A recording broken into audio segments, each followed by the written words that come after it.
So I don't understand where the invitation to discuss gender is coming from. Secondly, you cannot stand here and purport to argue that the clerk is guilty as accused. No, they are saying that you cannot prove if somebody has kufinya jicho or whatever it is. So you are saying that once an allegation of sexual misconduct or sexual harassment is made, it is proven.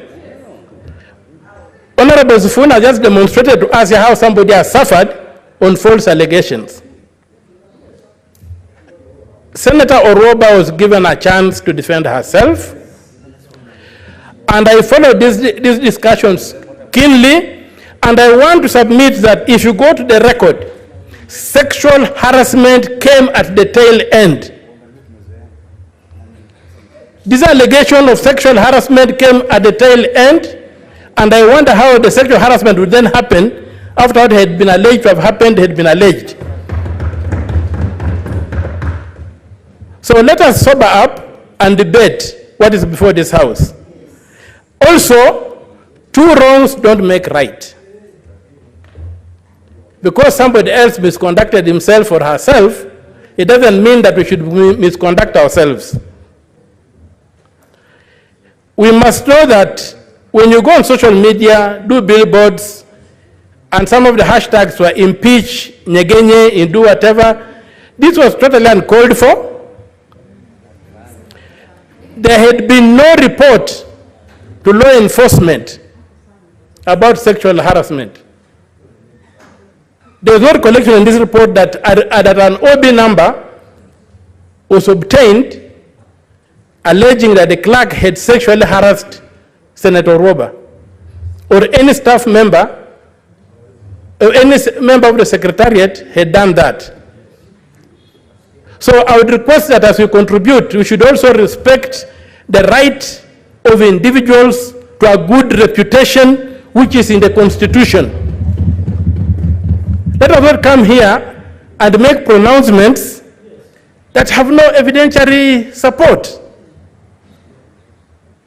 We live in a country that is governed by the Constitution, which prescribes due process. Due process was accorded to Senator Gloria Roba to defend herself. And anywhere, if you don't defend yourself, you lose. So let us not come here and cast aspersions and make grave allegations against innocent people. In this country, you are innocent until proven guilty. So what I'm hearing on this floor is demonic, satanic. We cannot allow it to continue. So whether you are a woman or a man, take it out there. Senator, we did not choose. Senator Omutatta, kindly use parliamentary language. I thought the word demonic and satanic. There is no honorable senator who can be satanic. No, I said what I hear. Be demonic. I said what I was hearing. Yeah. There is no satanic or demonic senator. There is no senator who can even try to demonstrate with satanic ways and how. No, but they can utter satanic and demonic words. Use very nice parliamentary language. You are doing so well. I'm guided. Just use the right language. I'm guided, you are, Mr. Speaker, sir. So, Mr. Speaker, sir, let us have a sober debate on this report. The Committee of Privileges has spent its time,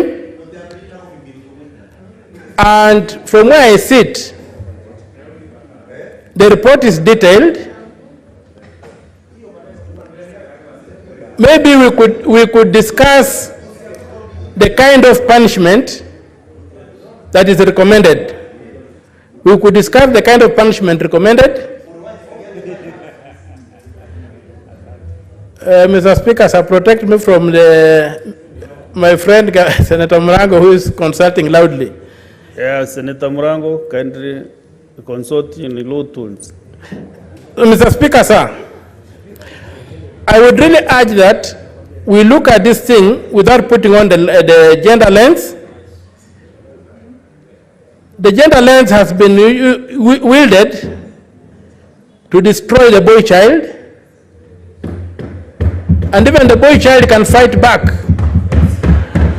Let nobody think that this world belongs to women. It does not. It belongs to both of us.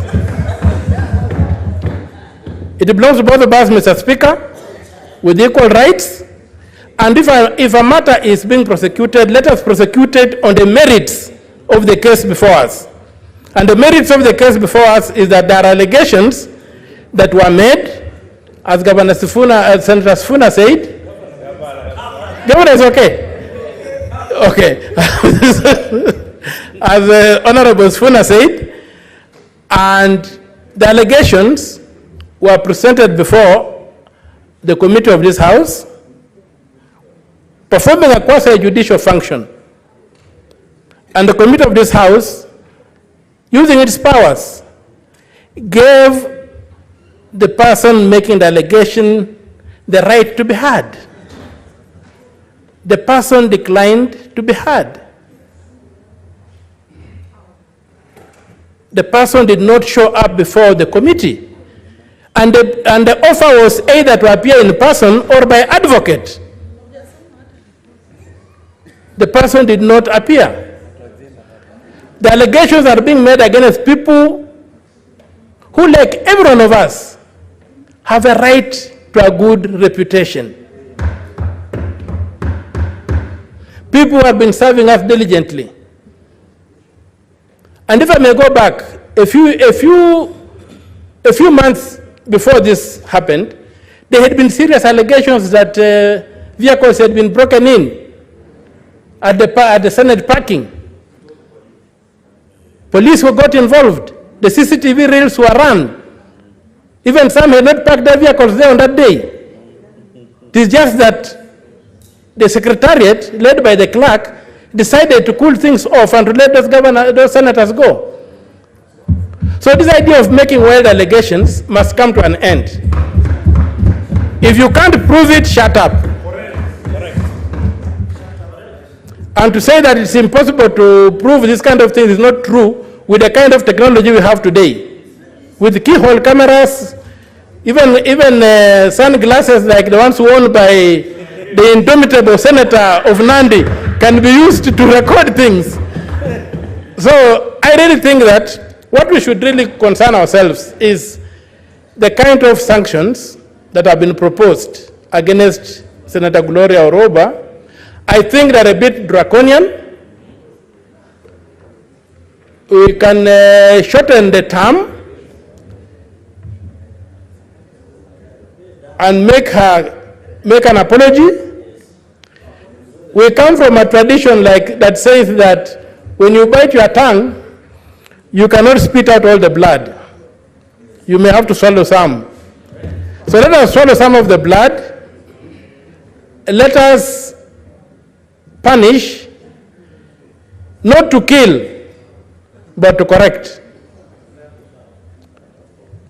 And I think that as a house, we owe it to ourselves to be our brothers' keepers. And I use the word brothers to include even women, but that's how the idiom is. You cannot modify an English idiom. So don't accuse me of being gender biased when I say to be a brother's keeper. What happened at the creation time, it was two brothers who fought. So I pray that I support this report. I pray that we adopt the report, but we modify the punishment. And I would recommend that the period of suspension be shorter, and that the apology be rendered not just to this House, but to the members of staff who are maligned. I think Mr. Nyegenye deserves a direct apology. A written apology, not just the House. Because the House was not insulted. It was individuals who were insulted, and let us modify the report to include an apology directed at the staff members who were affected by the vitriol that spewed out from our sisters. It was not lips, it was our sister's fingers when she typed on the keyboard of her phone or whatever gadget she was using. With those few remarks, I support the report.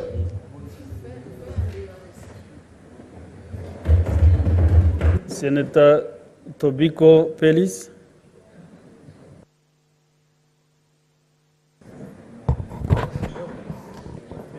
Thank you, Mr. Speaker. Mr. Speaker, I thank you for this opportunity, and I arise to reject the report, Mr. Speaker, or to oppose the report, Mr. Speaker. Mr. Speaker, I do agree, because of seeing on our WhatsApp pages, the kind of character and wordings that have been on the page from Senator Oruoba, which is not